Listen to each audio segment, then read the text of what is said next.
Primera carta a los Corintios, capítulo 13, versículos del 8 al 13. Y le hemos titulado el sermón a la meditación de esta mañana, Un amor que permanece. Dice el Señor en su palabra, mire cómo inicia el versículo 8 con este enunciado, que es lo que va a gobernar los demás versículos que va a desarrollar el apóstol Pablo posteriormente. Dice, el amor nunca deja de ser. Pero si hay dones de profecía, se acabarán. Si hay lenguas, cesarán. Si hay conocimiento, se acabará. Porque en parte conocemos y en parte profetizamos. Pero cuando venga lo perfecto, lo incompleto se acabará. Cuando yo era niño, hablaba como niño, pensaba como niño, razonaba como niño. Pero cuando llegué a ser hombre, dejé las cosas de niño. Porque ahora vemos por un espejo veladamente, pero entonces veremos cara a cara. Ahora conozco en parte, pero entonces conoceré plenamente como he sido conocido. Y ahora permanecen la fe, la esperanza, el amor. Estos tres, pero el mayor de ellos es el amor. Vamos a orar. Padre bueno, te pedimos en este día, Señor, que nos des sabiduría para poder entender tu palabra, que sea tu Espíritu Santo haciendo la obra en el corazón de cada uno de los que estamos aquí, Señor. Ayúdanos a poner nuestra atención en el estudio de esta mañana, a tener espíritus enseñables, Señor, para poder aprender de las Escrituras. Y si hay algo que no estamos haciendo bien, que no vaya de acuerdo a lo que las Escrituras nos enseñan, Señor, que tengamos la humildad de reconocerlo, corregirlo y, Señor, poner en práctica y ser obediente a lo que tu palabra dice. Gracias te damos por este tiempo en el nombre de Jesús. Amén. Puede tomar su asiento, amado hermano. Un amor que permanece. Seguimos con el estudio de esta carta, de primera carta de los Corintios, capítulo 13. Y es interesante cómo el apóstol Pablo va desarrollando esta idea, va desarrollando este argumento. No perdamos de vista que estamos abordando el tema de los dones espirituales que él inicia desde el capítulo 12. Y esta enseñanza en el capítulo 13 contiene una tremenda riqueza para la iglesia de hoy en día, para el cuerpo de Cristo. Porque el amor es tan necesario actualmente en las iglesias porque carecemos de ello. Y ahora hemos venido durante 8 semanas estudiando este capítulo, el capítulo 13, y hemos venido aprendiendo acerca del amor. Ahora, mi pregunta con la que voy a iniciar en esta mañana, hermano, ¿usted ha puesto en práctica este tipo de amor en sus relaciones dentro de la comunidad de la fe? Pasamos 7 semanas estudiando del versículo 4 hasta el versículo 7, describiendo cada uno de esos conceptos, cada uno de esos verbos que el apóstol Pablo empieza a hablar acerca de qué significa y describe qué es el amor. El amor es paciente, el amor es bondadoso, el amor no tiene envidia, no es arrogante, no es jactancioso, no busca lo suyo, no se goza de la injusticia, mas se goza de la verdad. Todo lo sufre, todo lo cree, todo lo espera, todo lo soporta. Y venimos desarrollando cada uno de esos verbos. Ahora, ya teniendo ese conocimiento en sus mentes y en su corazón, ¿qué has hecho tú con ese conocimiento? ¿Lo has puesto en práctica? ¿Vistes a la luz de las escrituras qué era lo que estaba mal en tu vida y tú le dijiste, Señor, yo me arrepiento de este pecado, yo quiero obedecerte y quiero obedecer las escrituras y quiero aprender a amar de esta manera como la Biblia manda? Y es a eso lo que nos llama las escrituras, a practicar el amor. Yo sé que es muy difícil practicar este tipo de amor, pero no imposible, amado hermano. Porque Dios nos ha dado su palabra, Dios nos ha dado su Espíritu Santo para que nosotros podamos caminar en esta vida. Dios no nos ha dejado solos, nos da los medios, nos da las herramientas para que nosotros podamos crecer en esta vida. Y es nuestra responsabilidad crecer en las relaciones dentro de la iglesia, en profundidad y en un amor fraternal. Recordemos que Pablo divide el capítulo 13 de Corintios en tres grandes partes. Versículos del 1 al 3 habla acerca de la importancia del amor. Versículos del 4 al 7 nos habla acerca de las cualidades o las perfecciones del amor. Y versículos del 8 al 13 habla acerca de la permanencia del amor. Y es en esta parte donde vamos a empezar a adentrar, que dicho sea de paso, hoy vamos a ver solamente dos versículos, el versículo 8 y 9, y la otra semana, si Dios lo permite, estaremos estudiando del versículo 10 hasta el 13. Entonces, luego de haber descrito lo que es el amor bíblico, a una iglesia como era la iglesia de Corinto, una iglesia muy problemática, que habían sido llamados de las tinieblas a la luz para imitar a Jesucristo en la iglesia, en su vida y en la sociedad. Para ministrar en ese tiempo, Dios los había llamado y predicar un poderoso mensaje como es el Cristo crucificado, el mensaje del evangelio. A eso había sido llamado la iglesia de Corinto, pero Corintio, los hermanos de Corinto, la iglesia de Corinto, se habían vuelto al egoísmo. Había mucha carnalidad y usted lo puede ver a lo largo de la carta a los Corintios. Habían divisiones, falta de unidad. Algunos decían que eran de Pedro, otros decían que eran de Pablo, otros decían que eran de Cristo, otros de Apolos. Había una división dentro de la iglesia y esa división claramente nos da a entender que había carnalidad dentro de la iglesia de Corinto. Había egoísmo. Cada quien buscaba lo suyo, había vanagloria, estaban poniendo esos dones que eran para edificación del cuerpo, ellos lo estaban ocupando para hacerse un nombre dentro de la congregación, para resaltar, para buscar un prestigio, un reconocimiento de los demás. Ellos estaban actuando con jactancia, con arrogancia. Había falta de consideración, había orgullo, había soberbia. Entonces, a una congregación, a un pueblo que había sido llamado a ser luz en el mundo, a ser la sal de la tierra, los corintios no lo estaban haciendo. No estaban ejerciendo lo que Dios los había mandado hacer. Por eso Pablo escribe esta carta, que es una carta correctiva, para poder corregir esas áreas, esos problemas, que lo que el diagnóstico que hace Pablo de cada uno de estos problemas, ¿sabe cuál es? Yo imagino a Pablo como un doctor que está viendo todos los exámenes y las evaluaciones, están viendo todos los problemas y él dice, aquí la enfermedad, aquí el problema, aquí radica en una tan sola cosa, falta de amor. Hay carencia de amor. El amor está ausente de la vida en la comunidad, porque era la única cosa que ellos necesitaban, pero estaba ausente en la vida de la iglesia. Por eso Pablo habla acerca del amor, para que ellos pudieran ver que les faltaba mucho, pero mucho por crecer como iglesia. Pablo viene y les dice, esto es amar, y lo describe,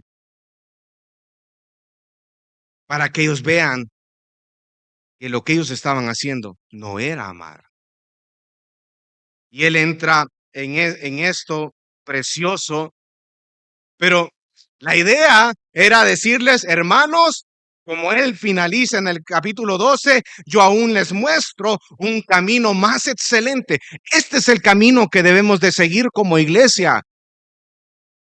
Esto es lo que tenemos que hacer. Hay problemas, sí, pero este es el camino que deben de hacer. Y él empieza a desarrollar todo el tema del amor. Y cuando él empieza a hablar acerca de las cualidades del amor, hoy en el versículo 8 va al punto máximo de esa gran montaña que nos ha llevado durante 8 semanas a estudiar. Y el enunciado del versículo 8, mire lo que dice. Dice, el amor nunca deja de ser. Interesante, ¿no? Porque Pablo le está diciendo, hermanos, todo esto que yo les he estado mencionando, todas estas cualidades y todo esto que hemos estado hablando es por una sencilla razón, y es que el amor nunca deja de ser. En otras palabras, el amor es eterno.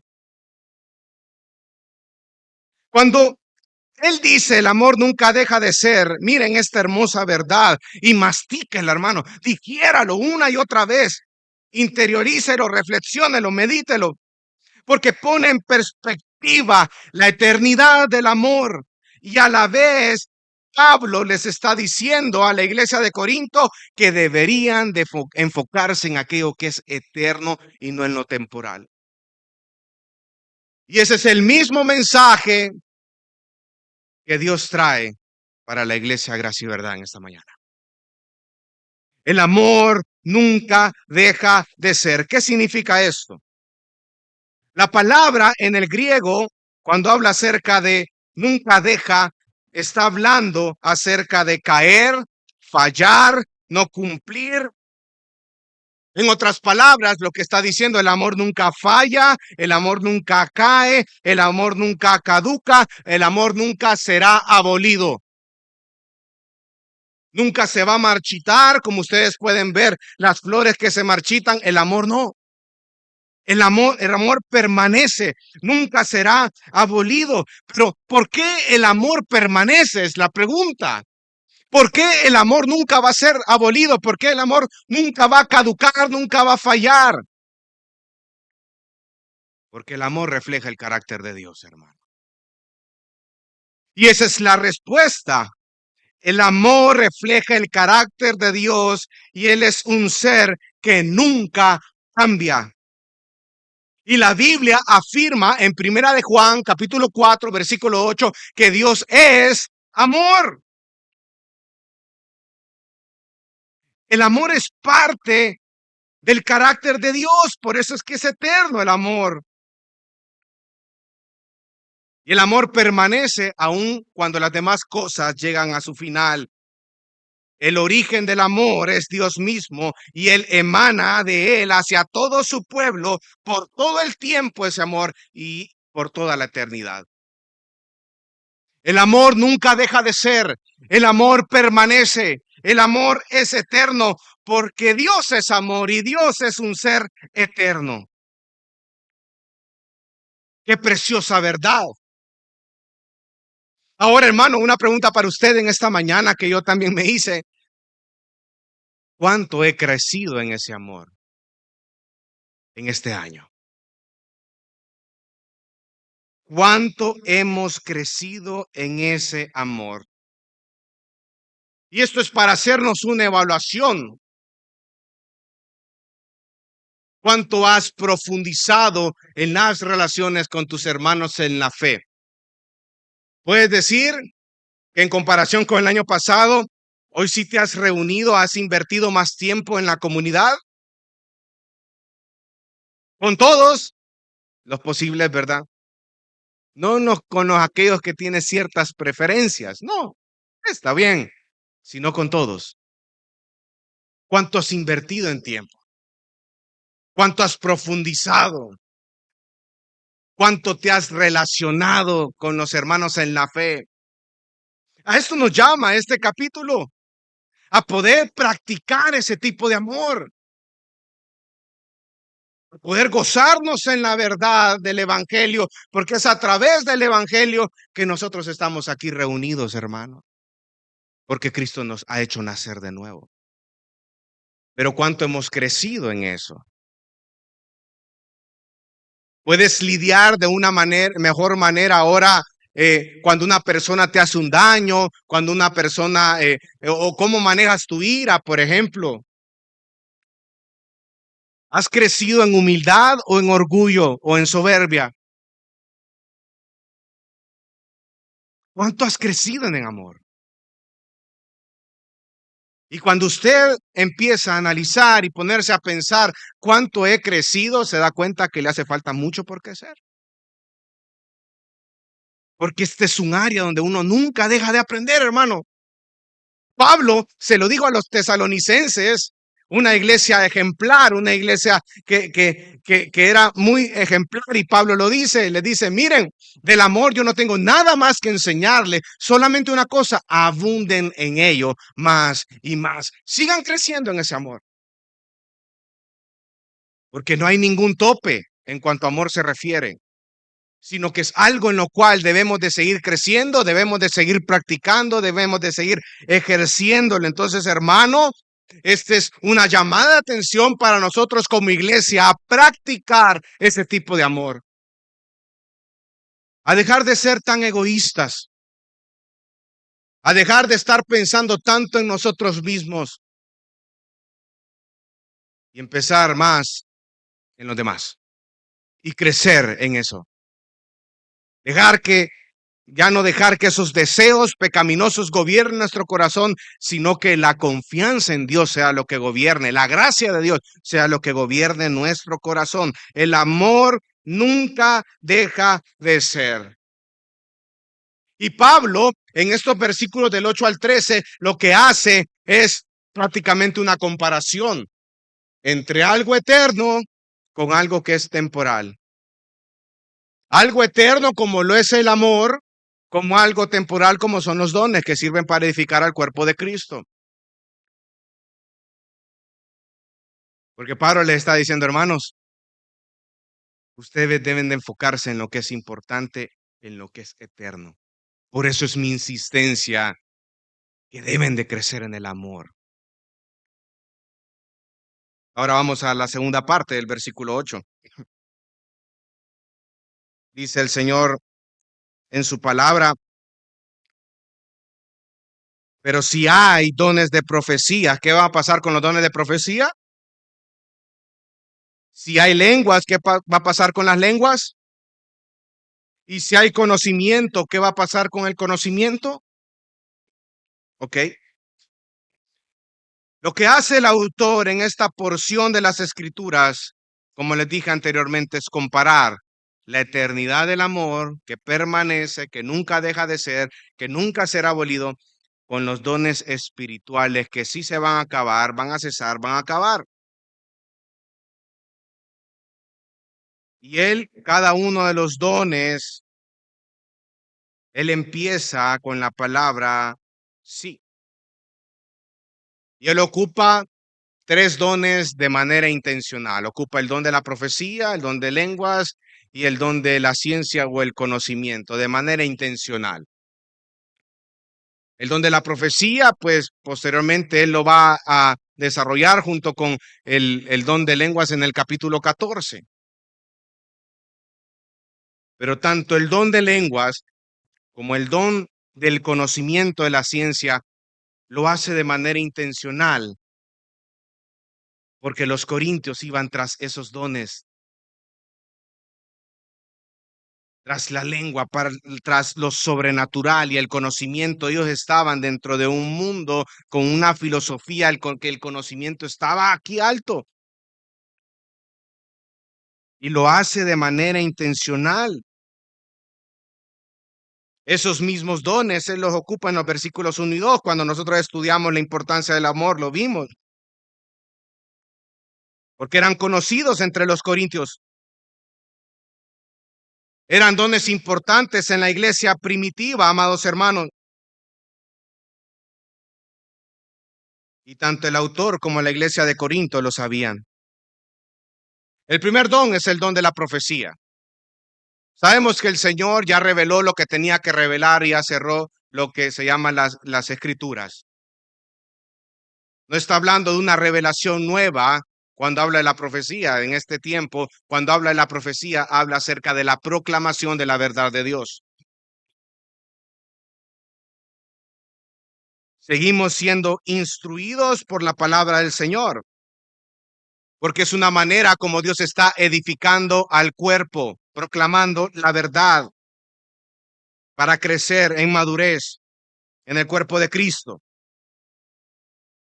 El don de lenguas, como ustedes saben, era un don que cesó, que fue utilizado en el tiempo de la iglesia primitiva. Eran idiomas Idiomas, como ustedes pueden conocer ahora, como hablar un idioma americano o un idioma alemán, de eso se estaba refiriendo. Y ojo, las lenguas, como lo van a desarrollar en el capítulo 14, era una señal de juicio.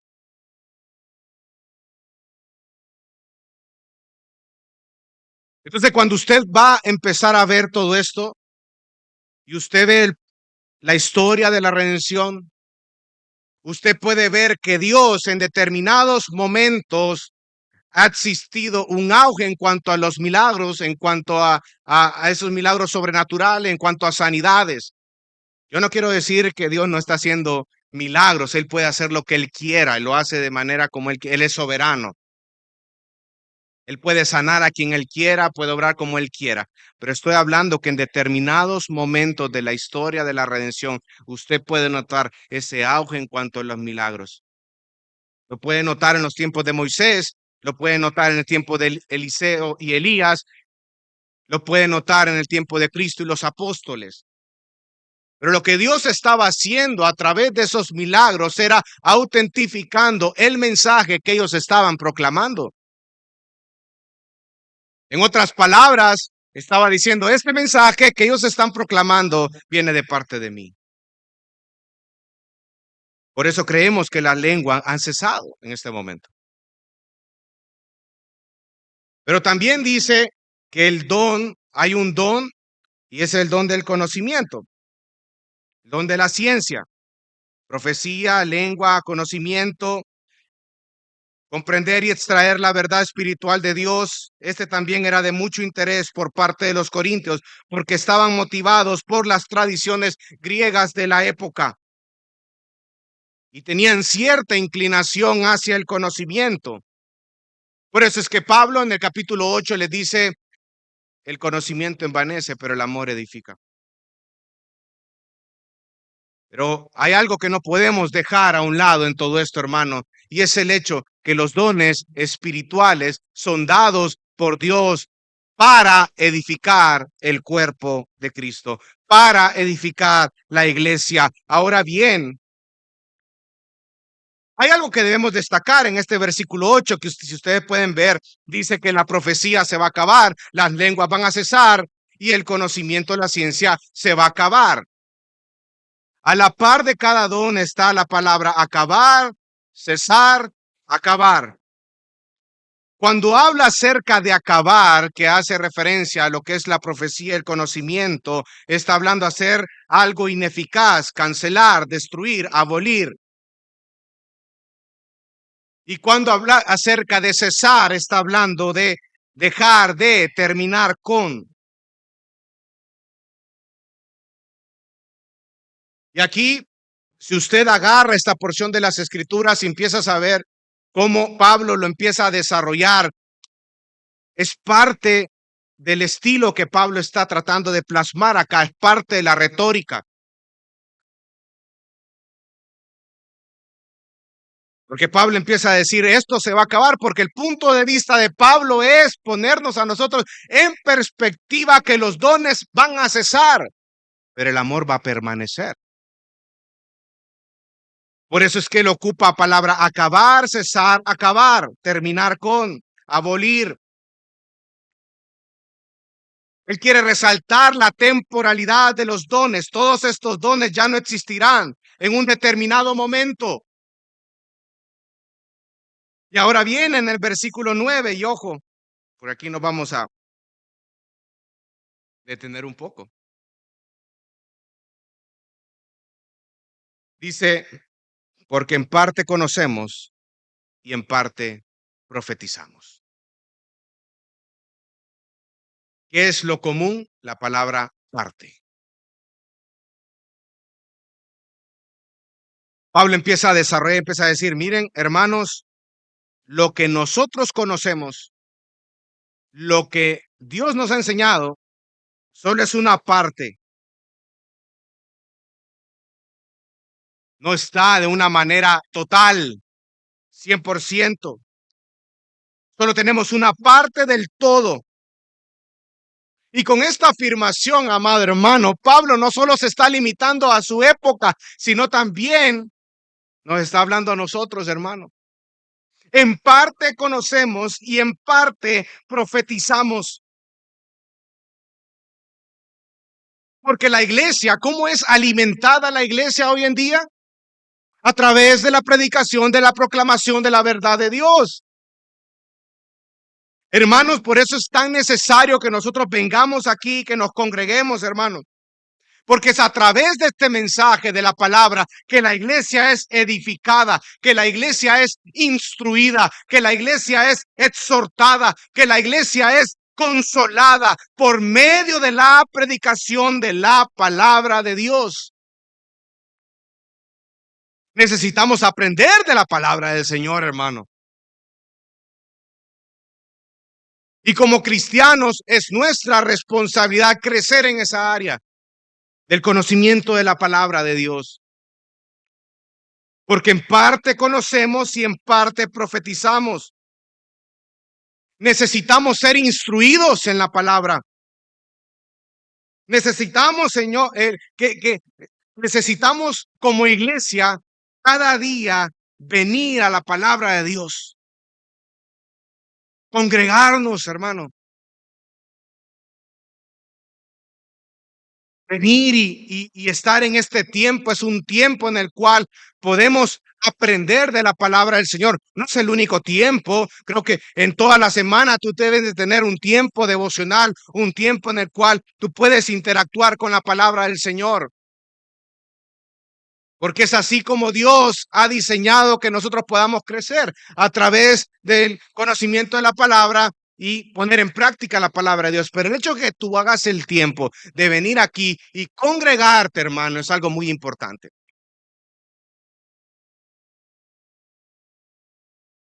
Porque es Dios el que nos ha llamado a poder congregarnos de esta manera y poder aprender. Y saben, esto es muy importante para la iglesia.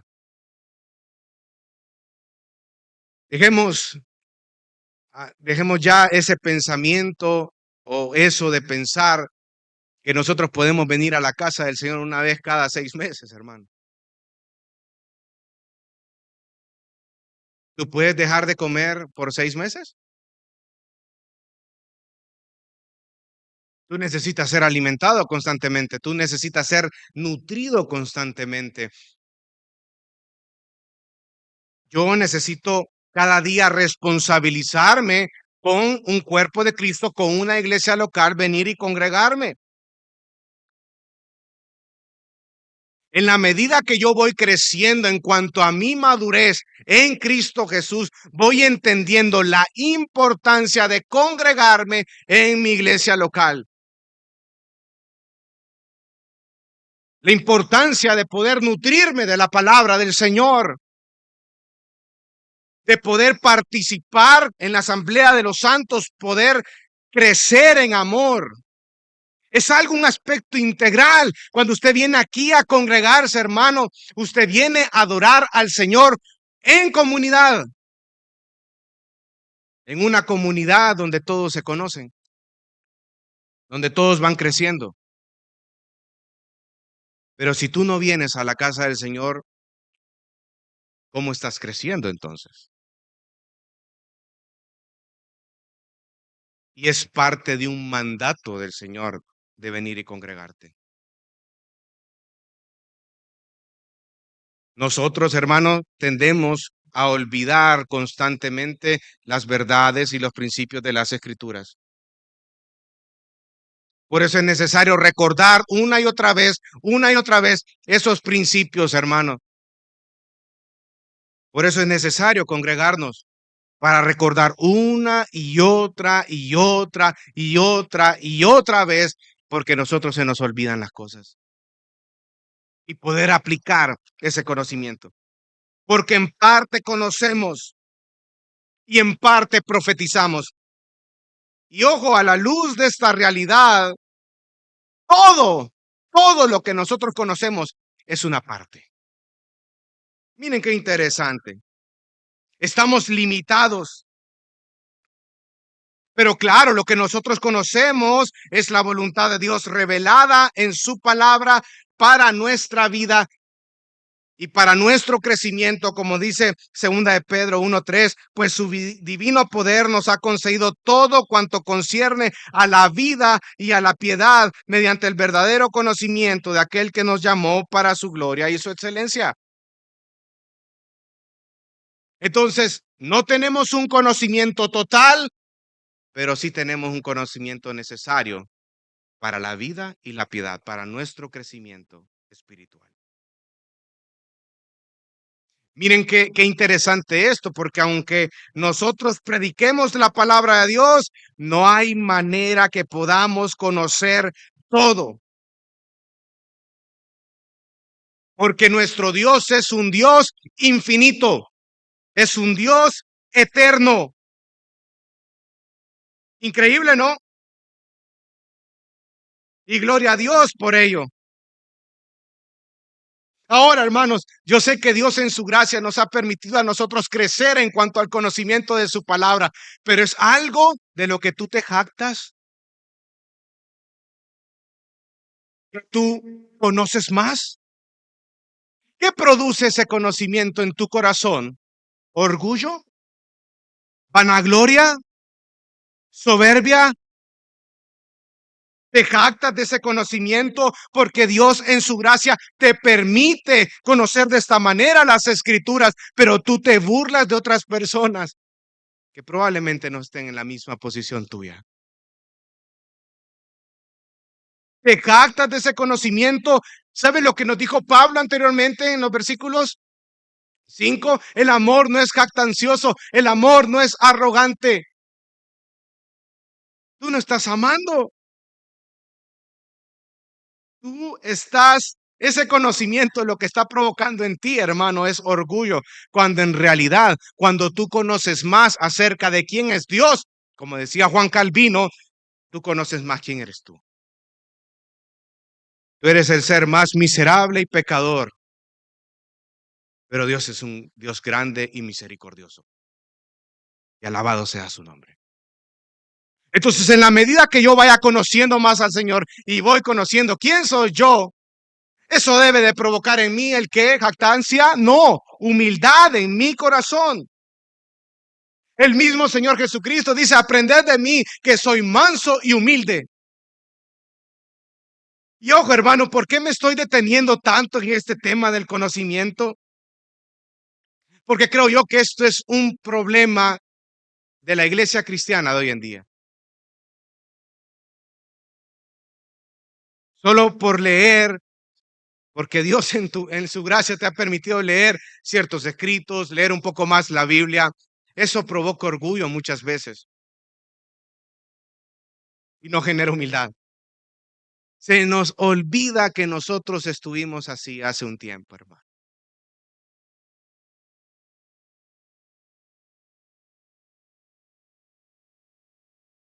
¿Qué provoca el conocimiento en ti? Cuando conocemos las doctrinas de la gracia, cuando conocemos la verdad de Dios, cuando empezamos a profundizar en cuanto a las teologías sistemáticas, cómo Dios ve cada una de las doctrinas principales, es increíble, pero nos volvemos arrogantes con otras personas que no tienen el mismo conocimiento. Cuando es por la gracia del Señor que Él nos permite conocerlo más a Él. Y es un conocimiento en parte. En parte conocemos y en parte profetizamos, dice la palabra en el versículo 9. No lo podemos conocer a Dios en su totalidad. Mire lo que dice Job 11:7. Dice, ¿descubrirás tú las profundidades de Dios? ¿Descubrirás los límites del Todopoderoso? Altos son como los cielos. ¿Qué harás tú? Más profundos son que el Seol. ¿Qué puedes tú saber? Salmo 139:6, donde habla acerca de la omnipresencia y de la omnipotencia de Dios, dice: tal conocimiento es demasiado maravilloso para mí, es muy elevado, no lo puedo alcanzar. Ese conocimiento es demasiado maravilloso para mí y no lo puedo alcanzar. Nuestro Dios es un Dios infinito. Romanos 11:33 al 36 dice: oh profundidad de las riquezas y de la sabiduría y del conocimiento de Dios, cuán insondables son sus juicios e inescrutables sus caminos. Pues ¿quién ha conocido la mente del Señor? ¿O quién llegó a ser su consejero? Haciendo alusión a Isaías cuando habla acerca de ello.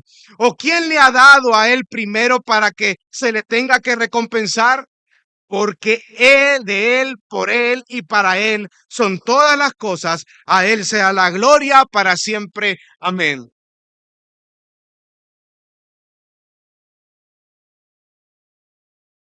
Nuestro Dios, hermano, es inmensamente grande.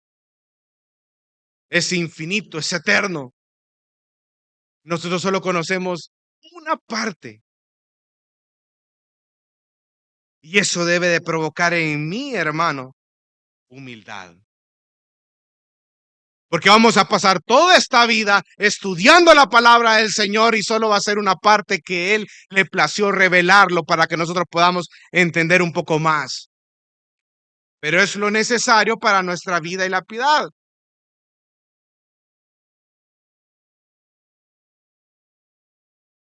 Colosenses 2:3 dice que todos los tesoros de esa sabiduría y de ese conocimiento se encuentran escondidos ¿en quién?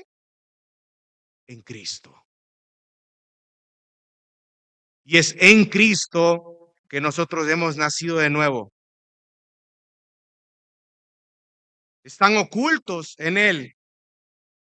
No todos han sido revelados, y el hecho de que nosotros conozcamos a Cristo no quiere decir que conozcamos todo acerca de Él, pero sí lo necesario para la vida y la piedad, para el Evangelio y para nacer de nuevo, hermano.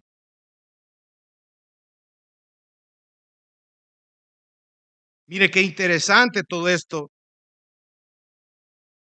Y eso no quiere decir que porque conocemos una parte estemos en el error, no ese es el punto acá, sino que el punto aquí es que no tenemos toda la verdad que existe, pero sí tenemos lo necesario para nuestra vida y la piedad, como dice segunda de Pedro 1:3. Tenemos a su Espíritu Santo, como lo dijo Pablo en primera de Corintios capítulo 2. Es decir, que sabemos lo que necesitamos saber para hacer lo que Dios quiere que hagamos, pero no lo sabemos en su totalidad, porque en parte conocemos y en parte profetizamos. Entonces, amados hermanos, es mi deseo que nosotros como iglesia, todos acá, podamos crecer en cuanto al conocimiento de las Escrituras, en cuanto al conocimiento de Dios, pero también que podamos crecer en el amor unos con otros, porque ese conocimiento a ti te va a redireccionar, te va a ver a ti la importancia que es la iglesia para Dios, porque en parte conocemos y en parte profetizamos. Y ojo, hermano, sabemos que los dones son temporales, pero dice la palabra que el amor nunca deja de ser. Miren qué interesante meditar en eso. Yo toda la semana he estado reflexionando y meditando en esta gran verdad, que el amor nunca deja de ser. Que los dones son temporales, pero el amor nunca deja de ser. Que Dios en su gracia me ha dotado a mí, te ha dotado a ti con ciertos dones para que tú puedas edificar, para que yo pueda edificar al cuerpo de Cristo en alguna manera, pero esos dones son temporales. El amor es eterno. El amor nunca deja de ser. Y muchas veces, hermano, pasamos por alto esa temporalidad de los dones y dejamos a un lado que la existencia de los dones es para edificar el cuerpo de Cristo. Y es algo en lo cual debemos de meditar en esta mañana. Porque eso nos debe de llevar a nosotros a reflexionar cuáles son nuestros motivantes a la hora de ejercer lo que Dios en su gracia te ha dado. ¿Por qué haces lo que haces dentro del cuerpo de Cristo, hermano? Pastores, ¿por qué enseñan la verdad de Dios? ¿Cuál es tu motivante detrás de eso? ¿Buscar un nombre? ¿Buscar la vanagloria? ¿Actarte del conocimiento que Dios en su gracia te ha dado? ¿O lo haces para la gloria del Señor? ¿Lo haces por amor a la iglesia? Yo me acuerdo cuando yo inicié en el estudio del seminario, hermano, a mí me entró un tremendo miedo. ¿Sabe por qué? Porque yo cuando empecé a estudiar la Biblia de esta manera, yo en mi corazón decía, Señor, ¿cuántas veces me paré detrás de un púlpito a decir cosas que no eran de ti? ¿Cuántas veces yo me paré delante de una congregación y esa congregación pensó que era palabra del Señor y no era palabra del Señor, Señor? Yo me arrepiento de eso. Me arrepiento a no tomar con la seriedad de vida la predicación de tu palabra y no prepararme para ello. Y me entró un miedo, hermano, me entró para venir y poder dar otro sermón, porque yo decía, no, hermano, yo ahorita yo quiero aprender más acerca del Señor. Quiero desaprender todo aquello que aprendí alguna vez y volver a aprender cómo es para poder enseñar al cuerpo de Cristo y ser de edificación para el cuerpo de Cristo. Entonces, cada vez que yo iba y agarraba esas materias y estudiaba una tras otra vez, mi interés era conocer más al Señor, pero también tenía a lejos edificar el cuerpo, edificar a la iglesia, que la iglesia pudiera ser nutrida a través del conocimiento de la palabra del Señor.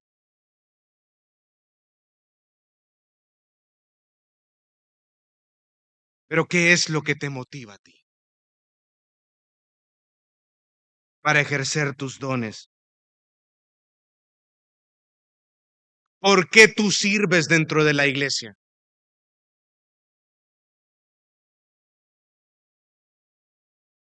Aquí hay hermanos que dedican su tiempo también para instruir a los niños, son maestros de G&B Kids. ¿Qué es lo que te motiva a ti para ir y poder enseñar a los niños lo que la Biblia dice? ¿Qué es lo que te motiva? ¿Lo haces tú con la conciencia correcta? Cuando llegas tú ves las implicaciones de esa enseñanza, hermano. Estás enseñando la palabra del Señor, estás enseñando el evangelio de Jesucristo. Probablemente ese niño en ese momento no lo entienda, pero Dios puede ocupar esa enseñanza para hacerlo nacer de nuevo en un futuro. Pero te preparas para dar esa enseñanza, hermano. Das tu servicio verdaderamente para la gloria del Señor. ¿Qué es lo que te motiva a venir acá y servir a tus hermanos? ¿Lo haces de mala manera? ¿Lo haces en malas formas? ¿Piensas que tú eres el centro de atención de toda la iglesia? Hermano, eso no son los motivantes. Lo hacemos para la gloria del Señor y por amor a mis hermanos en la fe. Porque mi amor hacia la iglesia de Cristo parte de mi amor por Dios, fluye de mi amor por Dios. Y cuando yo veo de esta manera el servicio, la edificación del cuerpo de Cristo no es una carga para mí, sino es una tremenda responsabilidad y es un tremendo privilegio servir al cuerpo de Cristo de esta manera. Pero hay un compromiso de por medio, hay una responsabilidad de por medio y hay un amor de por medio. Por eso es que Pablo dice aquí, conocemos en parte, profetizamos en parte. Nos está diciendo, esto solo es algo temporal, pero el amor permanece, el amor nunca deja de ser, el amor nunca jamás va a ser abolido, no va a ser marchitado, nunca va a fallar, nunca va a caer. Eso es el amor. Por eso enfóquense en amar al cuerpo de Cristo de esta manera y servir al cuerpo de Cristo a través del amor. Ese es el mensaje para la iglesia de hoy en día. Crecer, cultivar en amor para la gloria del Señor. Y eso me ayuda a mí a plantearme otra pregunta. ¿Qué significa la iglesia para mí? ¿Qué es la iglesia para mí? Hermanos, si nosotros entendiéramos lo que es la iglesia, no dudáramos ni un ápice, ni un segundo a la hora de congregarnos. Desearíamos estar acá, hermano. Prepararíamos este tiempo para poder adorar al Señor. Ay, pastor, hay muchos que se molestan porque cuando no vienen, otros hermanos les escriben y les dicen, hey, hermanito, hermanita, ¿por qué no viniste? ¿Qué te pasó? Te extrañamos. Ay, otra vez, hermano. Y los dejan en visto los hermanos.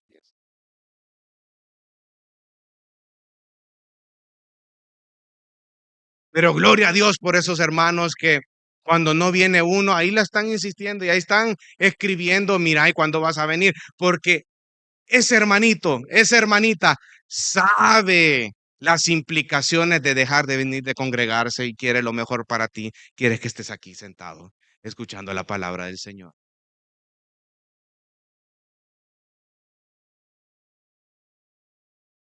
Pero en la medida que yo voy profundizando en el conocimiento de la iglesia, de qué es, yo voy adquiriendo, ¿saben qué? Más responsabilidad y compromiso. No con los pastores, hermanos. No, nosotros solo somos instrumentos que Dios nos manda para poder enseñar, poder ser utilizado y poder enseñar las verdades de Él, pero el centro es el Señor, siempre es el Señor, sino para Él siempre.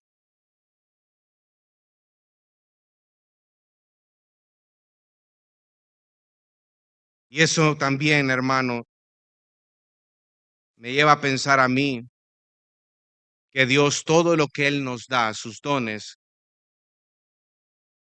Dios va a demandar lo que tú no hiciste con ellos.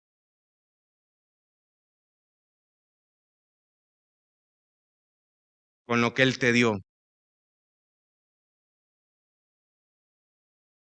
¿Tú ejerciste buena mayordomía con lo que Él te dio? Él te lo va a demandar. El tiempo es corto, hermano. Pedro dice que estamos en esta tierra como peregrinos. Rápido envejecemos, hermano. Así que no perdamos el tiempo y empieza a utilizar esos dones que Dios ha dado para edificar al cuerpo. En amor. Empieza a cultivar el amor, porque el amor nunca deja de ser. Crece en el amor con tus hermanos, porque el amor permanece, porque Dios es amor y el amor es parte del carácter de Dios. Ahora, pastor, ¿cómo puedo crecer yo en cuanto al amor? ¿Cómo puedo hacerlo, hermano? Practicándolo, practicándolo, practicándolo día con día, hermano. Teniendo paciencia, actuando en bondad, no ser una persona irritable, no tener envidia con los otros hermanos. Estuvimos estudiando 7 semanas, ahí tienes una muestra de cómo tú puedes cultivar y practicar el amor dentro del cuerpo de Cristo. Pero practícalo, hermano. Hazlo. Involúcrate más en la vida de los demás. con el ánimo de poder exhortar, de poder consolar, de llevar una vida de iglesia, una vida en crecimiento en comunidad, hermano, que es tan necesaria hoy en día. Dejamos a un lado esa idea de pensar que la iglesia es como un lobo solitario, puedo irme por allá y venir. No, hermano, tenías que aprender a congregarte y a crecer en comunidad, en familia, como cuerpo de Cristo. Cultívalo, crece, porque el amor tiene un carácter eterno. El amor nunca deja de ser. Los dones van a acabar, la profecía va a acabar, las lenguas cesarán, el conocimiento se va a acabar también, pero el amor nunca deja de ser. El amor permanece y este es el camino que hay que seguir como iglesia de Cristo. Una iglesia que ama como Cristo.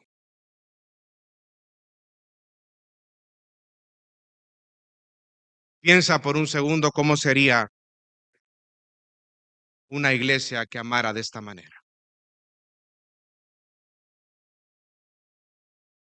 Una iglesia que no guardara rencor, que no hubiera resentimiento en el corazón de los hermanos. ¿Te imaginas una iglesia donde todos los hermanos perdonaran 70 veces 7? Eso quiere decir siempre. Donde ante la traición actuaran en bondad. ¿Cómo sería esta iglesia? ¿Te imaginas a una persona que es primera vez que venga y se venga a encontrar con esta comunidad que ama de verdad? ¿Cómo sería una iglesia? Esa iglesia sería un reflejo de Jesucristo, nuestro Dios. El amor nunca deja de ser. El amor nunca se termina, nunca acaba. El amor es eterno. Así que, hermanos, seamos una iglesia que ama como Cristo. Así como dice Efesios 3, 17 al 19, dice: de manera que Cristo more por la fe en vuestros corazones, y es que arraigados y cimentados en amor. Miren, es interesante, arraigados y cimentados en amor, seáis capaces de comprender con todos los santos cuál es la anchura, la longitud, la altura y la profundidad, y de conocer el amor de Cristo que sobrepasa el conocimiento, para que seáis llenos hasta la medida de toda la plenitud de Dios. Crezcamos en el amor, iglesia, porque el amor nunca deja de ser, porque Dios es eterno. Vamos a orar. Dios te bendiga. Realmente es un privilegio para nosotros que puedas escuchar el mensaje de la palabra de Dios. Esperamos que Dios obra en tu vida grandemente a partir de lo que puedas escuchar y aprender a través de este sermón. Sin embargo, creemos que solo este sermón es insuficiente y no debería de suplantar por ningún motivo tu asistencia a una iglesia local. La iglesia local es el medio por el cual Dios obra en la vida de su pueblo. Te motivamos a que busques una iglesia sana donde congregarte o puedas contactarte con nosotros en nuestras redes sociales para que nos puedas visitar. Será un gusto poder servirte y que podamos juntos adorar a Dios en comunión con sus redimidos mientras aprendemos de su palabra. Que el Señor te bendiga.